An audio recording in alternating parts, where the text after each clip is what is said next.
Hello students, welcome to online class of physics. Today in this lecture we are going to start a new topic, right? And a new chapter. The name of the chapter is Motion in a Plane. And let me tell you कि board का जो updated syllabus आया है या जो topic deleted की list आई है उसके अकॉर्डिंग इस चैप्टर में से कुछ भी डिलीटेड नहीं है। इसके कुछ रीजन अपने हैं। द थिंग इज कि मोशन इन अ प्लेन में एक टॉपिक हम बहुत वास्टली डिस्कस करने वाले हैं, that topic is vector and it's algebra. इस टॉपिक का सबसे इंपॉर्टेंट टॉपिक, इस चैप्टर का सबसे इंपॉर्टेंट टॉपिक है ये वेक्टर एंड इट्स अलजेब्रा जो टॉपिक है, it is the lifeline of physics. ठीक है, अगर किसी को फिजिक्स बहुत अच्छे से सीखनी है तो उसको वेक्टर्स की नॉलेज 100% होनी ही चाहिए। वेक्टर्स की नॉलेज के बिना और इसके अलजेब्रा के बिना आप फिजिक्स को कंप्लीटली सीख नहीं पाओगे। अब इसका अलजेब्रा, एक तो अलजेब्रा 10th तक पढ़ा है जिसमें 1 + 1 2 होता है। वेक्टर के केस में ऐसा जरूरी नहीं है कि 1 + 1 2 हो, 1 + 1 0 भी हो सकता है यहाँ पे। ठीक है, तो वो लेटर ऑन सिखाऊंगा मैं। पहले आज तो इसकी इंट्रोडक्शन ही होगी।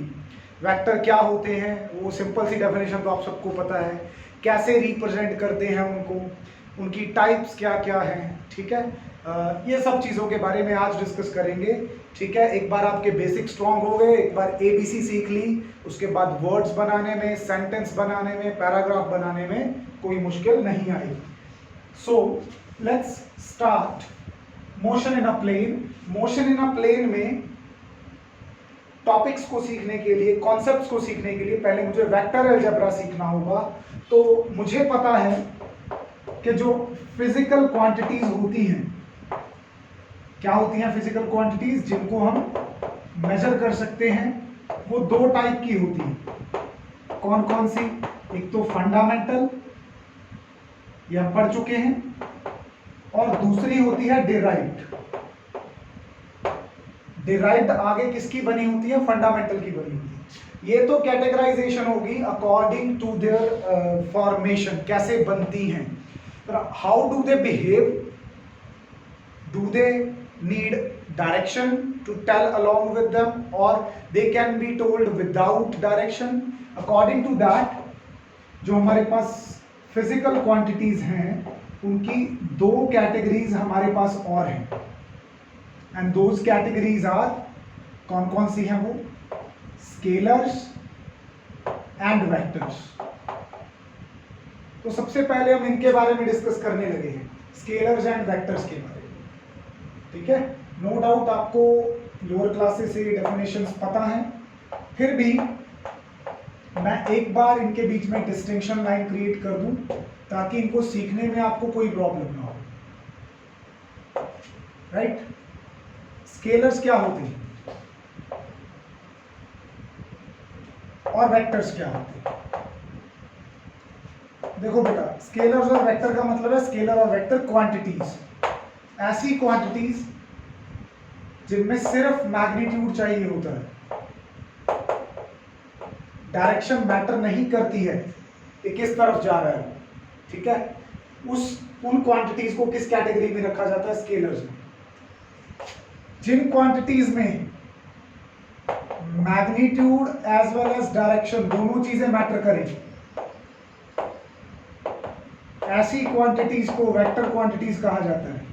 जैसे कि मुझे इस पंखे को क्लॉकवाइज घुमाना है, मोशन में लाना है, फोर्स लगानी पड़ेगी, तो फोर्स भी मुझे एक पर्टिकुलर मैनर में लगानी पड़ेगी। ऐसा तो नहीं है कि किसी भी तरफ लगा दूं फोर्स।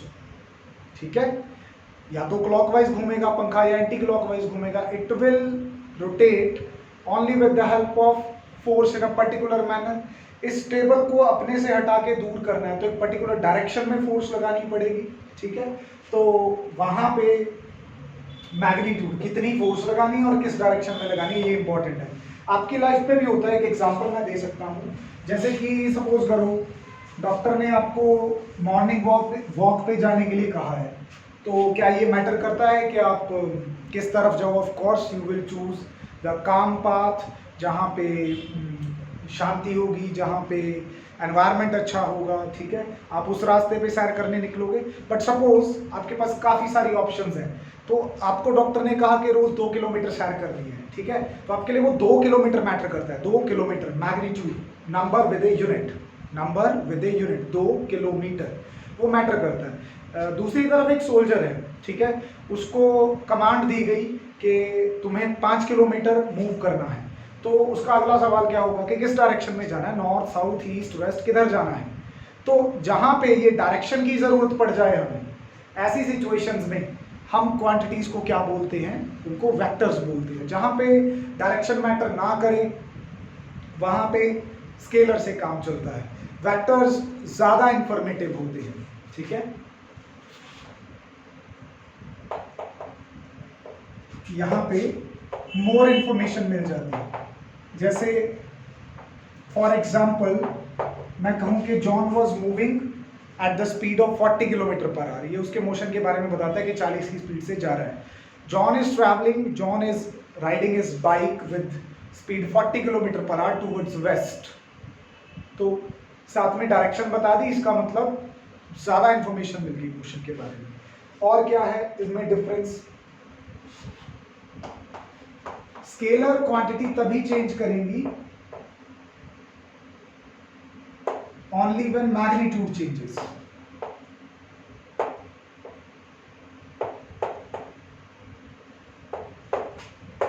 वेक्टर क्वांटिटीज अगर चेंज करनी है तो ये चेंज हो सकती हैं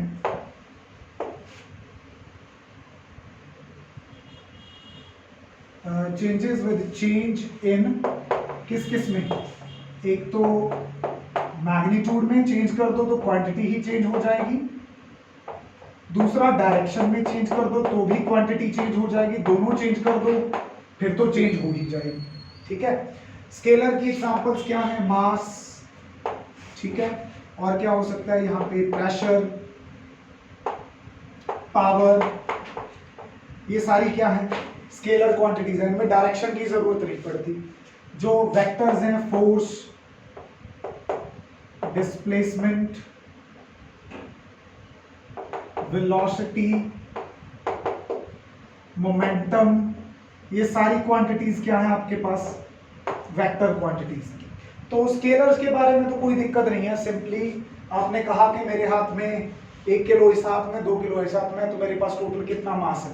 मेरे पास 1 + 1 2 है। वेक्टर्स के केस में डिफरेंट हो जाता है। तो चलो अभी शुरू करते हैं वेक्टर अलजेब्रा। ध्यान देना,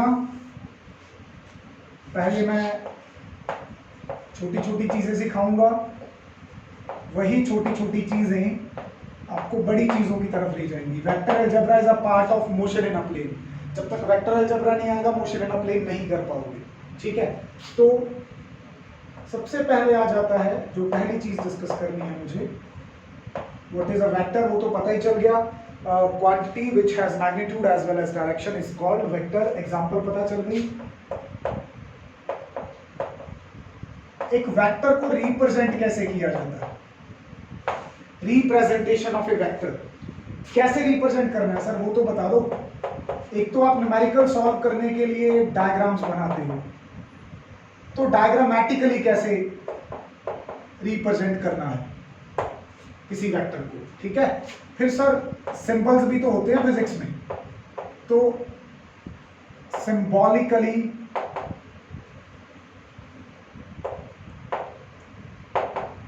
कैसे लिखना है किसी वेक्टर को? देखो डायग्रामेटिकली अगर आपको किसी न्यूमेरिकल को करने के लिए डायग्राम बनाने की जरूरत पड़ गई और वो क्वांटिटी वेक्टर है, तो आप कैसे बनाओगे? इसमें होती है ए लाइन। डायग्रामेटिकली कैसे बनाते हैं? A line with an arrow head, ठीक है। जैसे कि सपोज करो ये अपना ऐसे है, ऊपर नॉर्थ, नीचे साउथ, इधर ईस्ट, इधर वेस्ट, ऐसा मान लो है।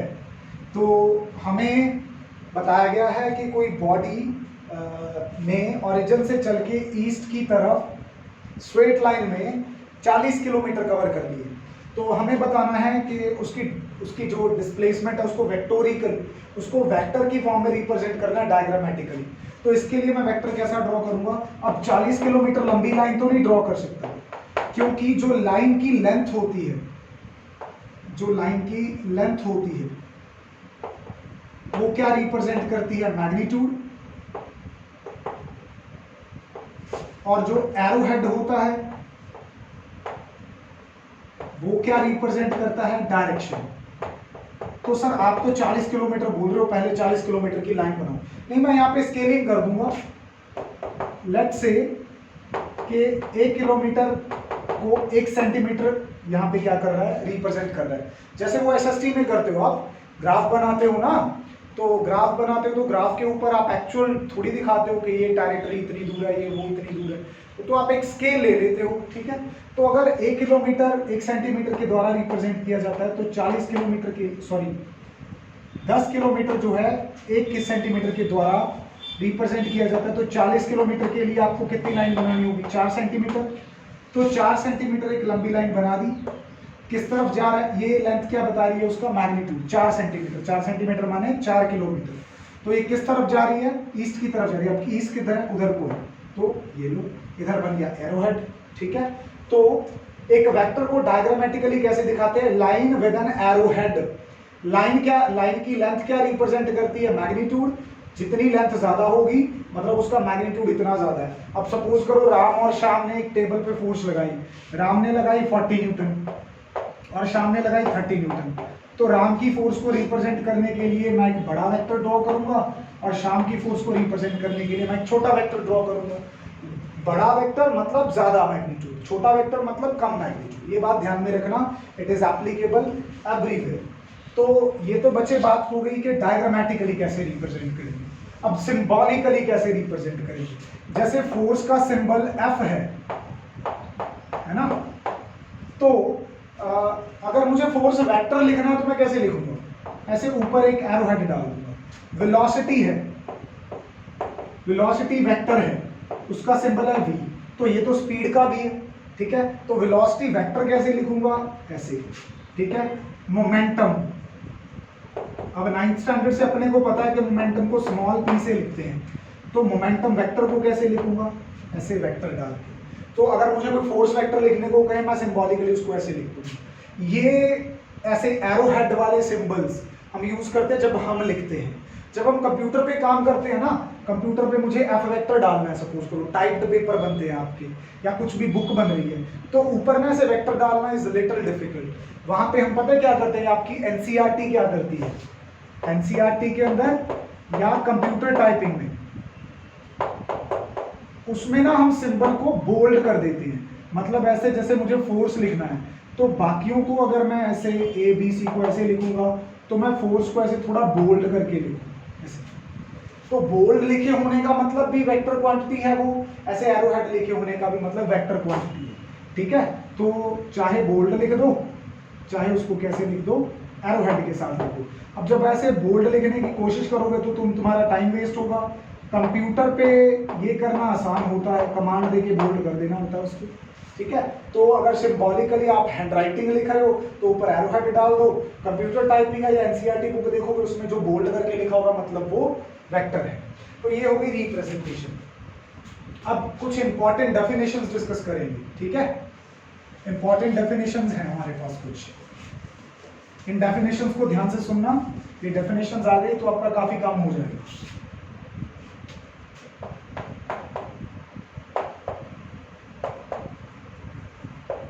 जल्दबाजी मत करना, आराम से सीखो, आहिस्ता आहिस्ता सब में एक्सपर्ट हो जाओगे तुम, बिल्कुल मत घबराना। सबसे पहला, when can we say that the two vectors are same? हम कब कह सकते हैं कि दो वेक्टर सेम वेक्टर हैं? अगर दोनों के पास सेम मैग्नीट्यूड है तब नहीं, सिर्फ मैग्नीट्यूड का सेम होना जरूरी नहीं है, उसकी डायरेक्शन भी क्या होनी चाहिए, सेम होनी चाहिए। ठीक है, जैसे मैं एक यहां पे ड्रॉ कर रहा हूं, इसकी इतनी लेंथ है और इधर को एरोहेड है, दूसरा मैं यहां पे ड्रॉ कर रहा हूं, देखो ध्यान से दोनों की लेंथ भी सेम है, दोनों इशारा भी एक ही तरफ कर रहे हैं। तो आई कैन राइट कि जो ए वेक्टर है वो बी वेक्टर के इक्वल है, इसको सेम वेक्टर या इक्वल वेक्टर्स बोल सकते हैं, सेम वेक्टर्स या फिर इक्वल वेक्टर्स। अगर दो वेक्टर का मैग्नीट्यूड और डायरेक्शन सेम है तो मतलब वो सेम वेक्टर्स हैं या इक्वल वेक्टर्स हैं। दूसरा, किसी वेक्टर का नेगेटिव लेने का मतलब क्या होता है या क्या हो जाएगा, अगर किसी वेक्टर के साथ मैं नेगेटिव साइन डाल दूं तो क्या फर्क पड़ेगा उससे। नेगेटिव ऑफ ए वेक्टर का मतलब ये होता है कि मैग्नीट्यूड तो उसका सेम ही रहेगा, मतलब ऐसा नहीं है कि फोर्स 10 न्यूटन लगा रहे थे उसके साथ नेगेटिव लिख दिया तो वो 10 से घट के कुछ और हो जाएगी, मैग्नीट्यूड तो उसका सेम रहता है, डायरेक्शन बस क्या हो जाती है, अपोजिट हो जाती है।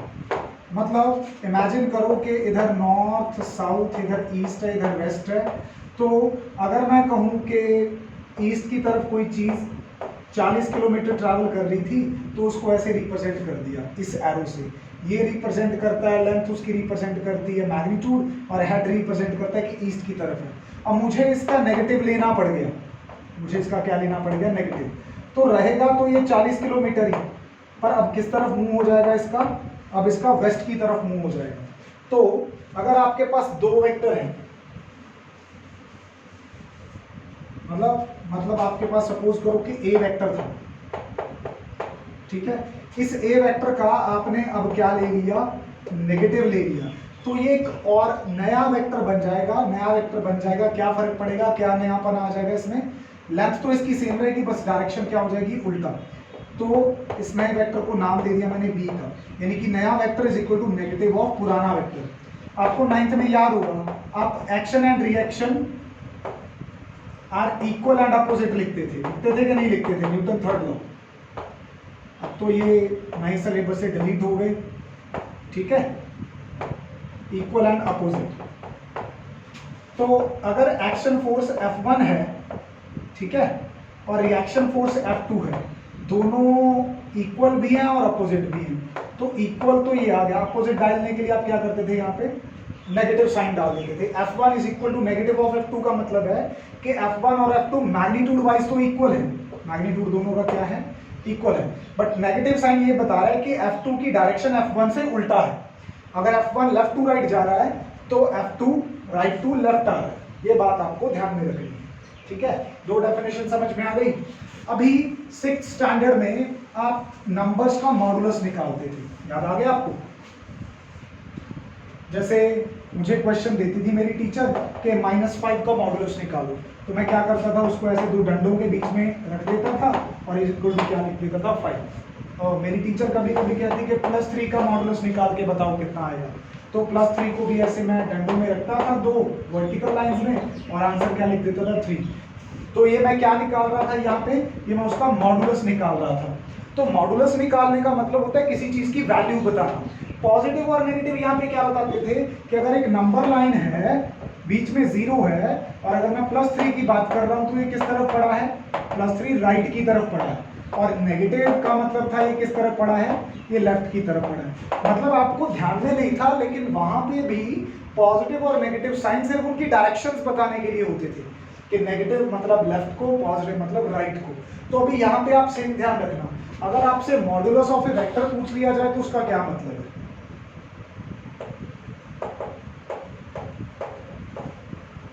मॉडुलस ऑफ वेक्टर का मतलब होता है मैग्नीट्यूड ऑफ ए वेक्टर। क्या होता है, मैग्नीट्यूड ऑफ ए वेक्टर, ठीक है। जैसे वो मैंने एक एग्जांपल दी थी कि जॉन जो है वो 40 किलोमीटर पर आवर की स्पीड से जा रहा है किस तरफ, वेस्ट की तरफ, ठीक है। तो ये जो मैंने लिख दी इंफॉर्मेशन, इसमें से ये जो इतना सा हिस्सा है, ओनली दिस थिंग, ये क्या है, इसका मैग्नीट्यूड है, और ये इसकी क्या है, डायरेक्शन। तो मैग्नीट्यूड का मतलब होता है वैल्यू, ठीक है। तो मैग्नीट्यूड ऑफ वेक्टर का मतलब मॉडुलस ऑफ ए वेक्टर होता है, ठीक है। अगला आ जाता है यूनिट वेक्टर। अगली डेफिनेशन क्या है, यूनिट वेक्टर्स। ध्यान से सुनना यूनिट वेक्टर क्या होते हैं। जब तुम कहीं ट्रैवल करने जाते हो बाय रोड, तो रास्ते पे तुम्हें कुछ साइन बोर्ड लगे हुए मिलते हैं, जैसे लिखा होता है कि चंडीगढ़ 120 किलोमीटर, पटियाला 55 किलोमीटर, या किसी भी तरफ आप कहो, ठीक है, किसी भी सिटी में किसी भी, ठीक है। तो वो क्या लगे होते हैं, साइन बोर्ड के ऊपर एक एरो सा लगा होता है ऐसे, ठीक है, और नीचे डिस्टेंस लिखा होता है नेम लिख के, कि जैसे कोई सिटी हो, let's say city A 40 kilometre, ठीक है, लेट्स से 50 किलोमीटर। तो मेरे को ये बताओ कि ये एरो आपको क्या बता रहा है, क्या बता रहा है? एरो सिर्फ और सिर्फ क्या बता रहा है? डायरेक्शन। क्या बता रहा है? क्या इसकी लेंथ एक्चुअल पाथ की लंबाई को रिप्रेजेंट करती है? नो, 50 किलोमीटर लंबा थोड़ी है, वो तो एक छोटा सा एरो बना दिया। तो ये क्या हो गया अपना डायरेक्शन टेलर हो गया। डायरेक्शन बताता है कि इस तरफ है भाई सिटी है, ठीक है। तो ये ऐसे रोल यहां भी कुछ वेक्टर्स प्ले करते हैं। ऐसे vectors which tells the direction and have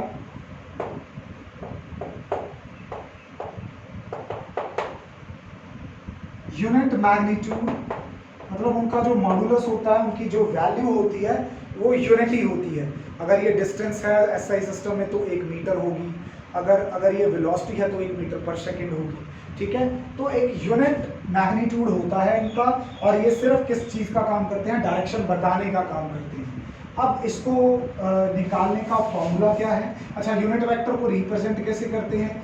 जिस भी वेक्टर का यूनिट वेक्टर निकालना है आपको, उसके ऊपर टोपी पहना दोगे, कैप रख दोगे उसके ऊपर। जैसे सपोज करो मुझे ए वेक्टर का यूनिट वेक्टर निकालना है, तो मैं उसको पता है कैसे रिप्रेजेंट करूंगा? ए के ऊपर क्या डाल दूंगा? ऐसे कैप डाल दूंगा। इसको बोलते कैसे हैं? A cap. कैसे निकलता है ये? मैथमेटिकली क्या होता है? Vector divided by it's modulus. Vector को अगर उसके मॉडुलस से डिवाइड कर दें तो बचेगा क्या? सिर्फ डायरेक्शन ही तो बचेगी। देखो वेक्टर क्या होता है? Magnitude with direction. उसको मैंने किससे डिवाइड कर दिया? मैग्नीट्यूड से। तो मैग्नीट्यूड और मैग्नीट्यूड को कैंसिल आउट कर जाएंगे, पीछे सिर्फ क्या बचेगी? डायरेक्शन। तो वही तो मैंने तुम्हें बताया कि यूनिट वेक्टर क्या बताते हैं? सिर्फ डायरेक्शन बताते हैं। डिनोट कैसे करते हैं? ऐसे टोपी पहना देते हैं। फॉर्मूला क्या होता है? Vector divided by its magnitude. अभी आपको पता नहीं है कि इसके न्यूमेरिकल कैसे करने हैं, आगे जाके पता चलेगा। अभी उसके लिए वेट करो। खाली फॉर्मूला लिखते कैसे हैं, यूनिट वेक्टर की डेफिनेशन क्या है, वो सब बताया। और क्या क्या पता चलता है यूनिट वेक्टर के बारे में? इसका यूनिटी मैग्नीट्यूड होता है, पहली तो ये बात पता लगती है। दूसरा, डायरेक्शन होती है इसकी, और वही होती है जो ओरिजिनल वेक्टर की होती है। वही तो इसका काम है। ऐसा थोड़ी है कि सिटी इधर को है, मैं एरो इधर को लगा दूंगा तो इधर को ही लगाऊंगा ना। उसका मतलब सिटी की तरफ जाने के लिए डायरेक्शन और वो डायरेक्शन टेलर की डायरेक्शन सेम ही होगी। तो direction is same as that of vector, ठीक है। ये बात भी आपको ध्यान में रखनी है।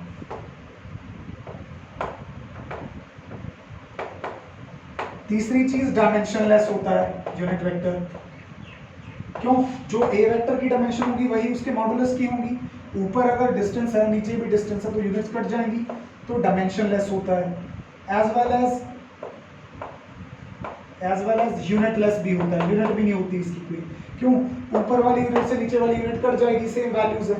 तो ये सब हमें यूनिट वेक्टर के बारे में यहाँ पे पता चलता है, ठीक है।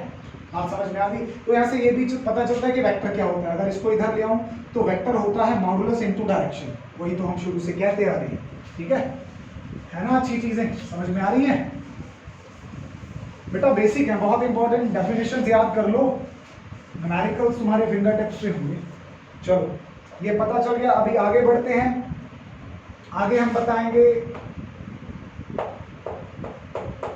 Free vector and fix vector के बारे में,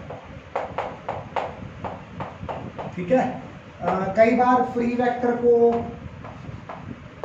नॉन लोकलाइज्ड वेक्टर भी बोला जाता है और फिक्स वेक्टर को लोकलाइज्ड वेक्टर भी बोला जाता है। लोकलाइज करने का मतलब क्या होता है? लोकलाइज करने का मतलब है कि वो चीज जो है वो वहीं पे है, मतलब कहीं नहीं जा रही। लोकलाइज करने का मतलब ये है। अच्छा, लोकलाइज वेक्टर हो गया। नॉन लोकलाइज क्या होता है? नॉन लोकलाइज का मतलब है कि उसकी कोई पर्टिकुलर लोकेशन नहीं है, वो साथ साथ चलता जाएगा, ठीक है। जैसे एक गाड़ी है, गाड़ी सड़क पे चलती जा रही है, उस गाड़ी का आपने डिस्प्लेसमेंट वेक्टर बताना है, तो उस डिस्प्लेसमेंट वेक्टर को भी उसके साथ साथ मूव करवाते जाओगे। इनिशियल पॉइंट उसका क्या रहेगा, ठीक है, इनिशियल पॉइंट मतलब जितना भी उसका लेंथ कवर्ड होगा वो बढ़ता जाएगा ना, मतलब वो साथ साथ जो मूव करता जाए चीज़ों के। जिनका इनिशियल पॉइंट फिक्स ना हो वो होते हैं फ्री वेक्टर्स, जिनका इनिशियल पॉइंट फिक्स हो वो क्या होते हैं, फिक्स वेक्टर्स, ठीक है। तो फ्री वेक्टर्स क्या होते हैं, whose initial point is not fixed, ठीक है, जिनका इनिशियल पॉइंट क्या है, फिक्स नहीं है। एग्जांपल के तौर पे वेलोसिटी है किसी चीज की, वो एक बार बता दी कि 40 है 40 है, बॉडी कहीं भी चल रही है तो बॉडी के साथ साथ चलती जाएगी। अगर उसको चलाना है, थॉट देना है, उसको विजुअलाइजेशन करनी है, तो उसका एक कोई स्टार्टिंग पॉइंट नहीं होता। लोकलाइज्ड क्या होते हैं, जिनका इनिशियल पॉइंट क्या होता है, जिनका इनिशियल पॉइंट क्या होता है, फिक्स होता है। एग्जांपल के तौर पे एक सड़क है, ठीक है, यहां इसका क्या है ओरिजिन, पहले गाड़ी यहाँ पे थी, ठीक है, टाइम t1 पे, फिर यहाँ चली गई, तो इसका जो आपने डिस्प्लेसमेंट लेना शुरू किया होगा O पॉइंट से, तो क्या होगा, पहले ये था, t2 टाइम पे ये है, इनिशियल पॉइंट इसका फिक्स है और लेंथ इसकी चेंज होती जा रही है। तो ऐसा वेक्टर जिसकी जो एक साइड फिक्स हो, एक पॉइंट उसका फिक्स हो, उसको क्या बोलते हैं, लोकलाइज्ड वेक्टर बोलते हैं।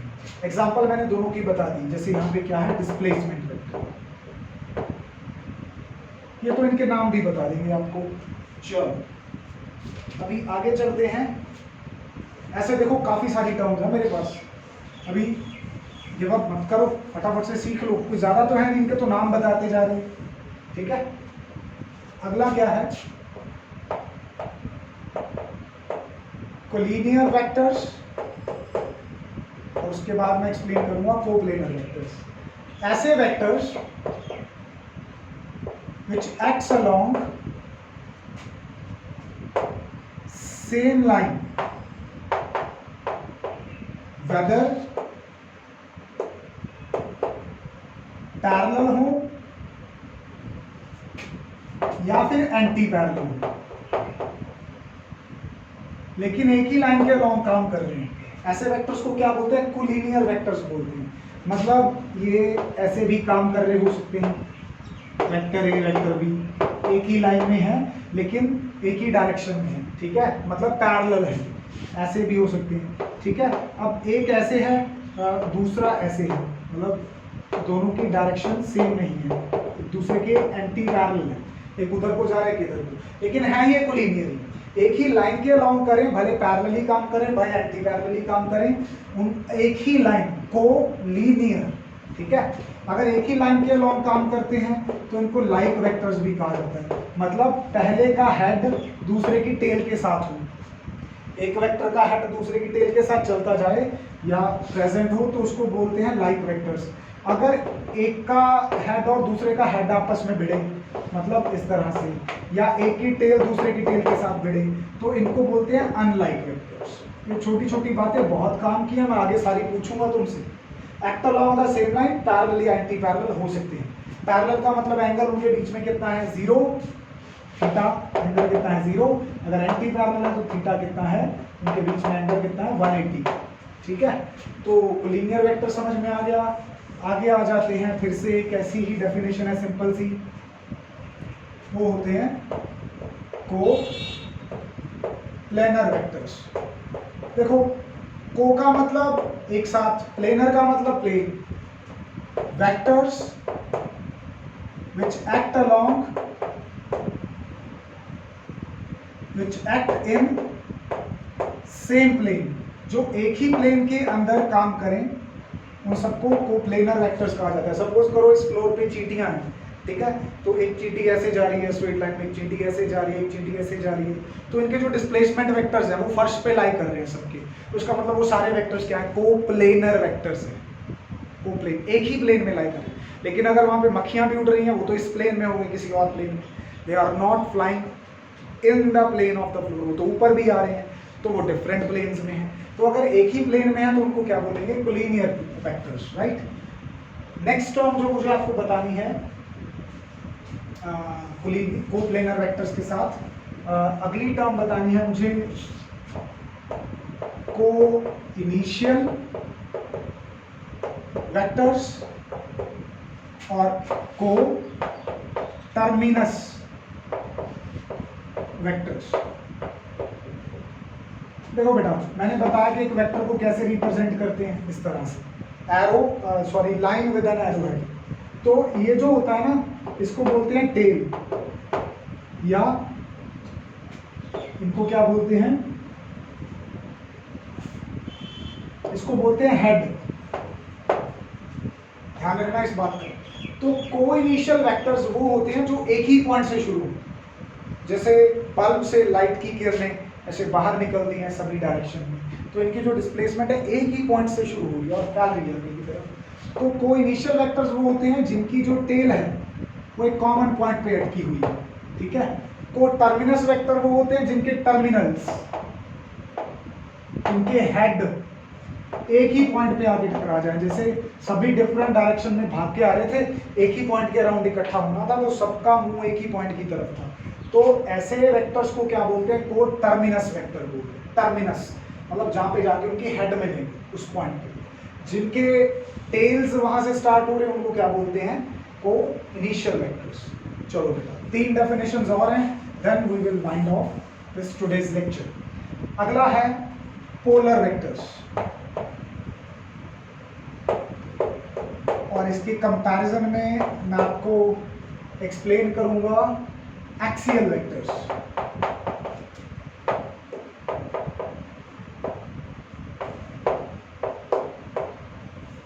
हाँ जी बेटा, देखो 2 तरह के मोशन लूंगा मैं यहां पे, एक तो car on a straight road,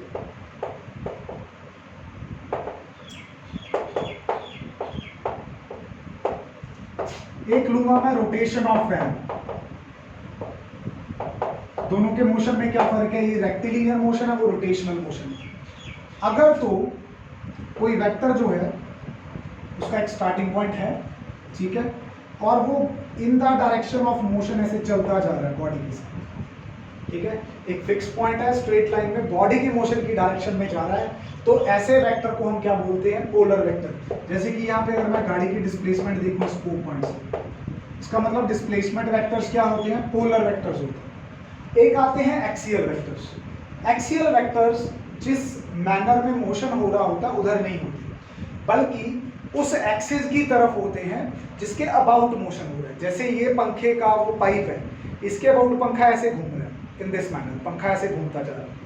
तो इसका अगर मुझे डिस्प्लेसमेंट वेक्टर बताना है ना, तो मैं पता है कैसे बताऊंगा, जिस मैनर में पंखा घूम रहा है उस मैनर में अपना हाथ घुमाऊंगा, ऐसे राइट हैंड थंब रूल लगा के बताते हैं इसको। पंखा ऐसे घूम रहा था ना, तो मेरी फिंगर्स भी ऐसे जाएंगी, तो मेरा जो थंब होगा ये क्या बताएगा मुझे, यहाँ पे डायरेक्शन बताएगा किसकी। ये तो थी अपनी लीनियर डिस्प्लेसमेंट, ये कौन सी डिस्प्लेसमेंट थी, लीनियर डिस्प्लेसमेंट। लेकिन यहाँ पे जो पंखा है वो तो रोटेशनल फॉर्म में है, तो इसका जो यहाँ पे एंगुलर डिस्प्लेसमेंट होगा, एंगुलर डिस्प्लेसमेंट क्या होगा, अगर तो पंखा ऐसे है तो अलोंग द पोल जिसके अबाउट घूम रहा है ये पंखा ऊपर को होगा, अगर पंखा ऐसे घूम रहा है, मेरी फिंगर्स भी ऐसे घूमेंगी, तो ये नीचे को होगा। तो ऐसे vectors which act along the axis of rotation, ऐसे वेक्टर्स जो या तो एक्सिस की डायरेक्शन में होते हैं या उसके अपवर्ड होते हैं या डाउनवर्ड। मतलब सपोज करो ये एक्सिस है, एक्सिस पे ही लाइक कर रही है, बॉडी ऐसे घूम रही है या ऐसे घूम रही है, मतलब या इधर को है या फिर इधर को है। तो ऐसे वेक्टर्स जो एक्सिस के अलॉन्ग काम करते हैं उनको एक्सियल वेक्टर्स बोला जाता है। ओके, चलो फाइनली एक लास्ट और सुकून देने वाली डेफिनेशन। सुकून देने वाली क्यों, ये नाम बहुत बार लिया जाएगा, रिजल्टेंट वेक्टर, ठीक है। ये था मैं अपने घर पे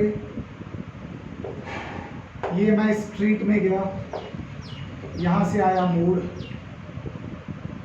तो मैं अपने घर से अपने फ्रेंड के घर पहुँच गया, ठीक है। हालांकि मेरे को टाइम पास करना था तो मैं ऐसे गया, जबकि मेरे घर से एक स्ट्रेट रोड ऐसा भी जाता था, तो मैं या तो ये वाला पाथ फॉलो करता या ये वाला, मतलब या तो A O B path follow करता या directly A B path follow कर लेता। तो मैं ऐसा बोल सकता हूं ना कि जो काम ए ओ और ओ बी मिलके कर रहे हैं वो ए बी अकेला कर रहा है। बात समझे? जो काम मेरे को घर दूसरे के घर पे लीड करने का ए ओ वेक्टर और ओ बी वेक्टर मिलके कर रहे हैं, वो ये ए बी वेक्टर अकेला कर रहा है। तो ए बी वेक्टर जो है वो रिजल्टेंट है किसका? ए ओ का और ओ बी का। तो रिजल्टेंट वेक्टर क्या होते हैं? ऐसे वेक्टर विच प्रोड्यूसेस